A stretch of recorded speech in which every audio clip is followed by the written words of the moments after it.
ఇంకో చిన్న విషయం సార్ అధ్యక్ష, ఇప్పుడు ఈ పిల్లల అటెండెన్స్ ఉంటది కదా, ఇప్పుడు గతంలో ఎస్ఆర్ అని చేతులు ఇస్తున్నారు, ఇప్పుడు ఎస్ఆర్ చేతులు కాదు, బడికొచ్చే పొలం అందరి ఫోటోలు తీయాలన్నట. నిజమేనానే? బడికొచ్చే పొలం అందరూ ఫోటోలు తీయాలంటే ఒక అర్ధగంట సమయం దానికే పోతుంది.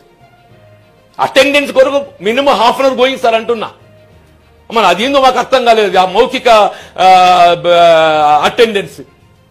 ఈ కాదు వాళ్ళలో బయోమెట్రిక్ పెట్టి సాఫ్ట్వేర్ పొలాల్లో కూడా అరగంట సమయం వేస్ట్ అవుతుందని చెప్పంటుంది. దీని మీద మీరు నేనేమంటు సార్ అంటే, మీరు అవసరం వస్తే మీకు పిల్లల వాడు అటెండెన్స్ మీద దృష్టి కేంద్రీకరించాడు, బయోమెట్రిక్ పెట్టండి, అరగంట సమయం వేస్ట్ అవుతుంది సార్ అని చెప్పంటున్నా ఈ అటెండెన్స్ తో చెప్పంటున్నాయి.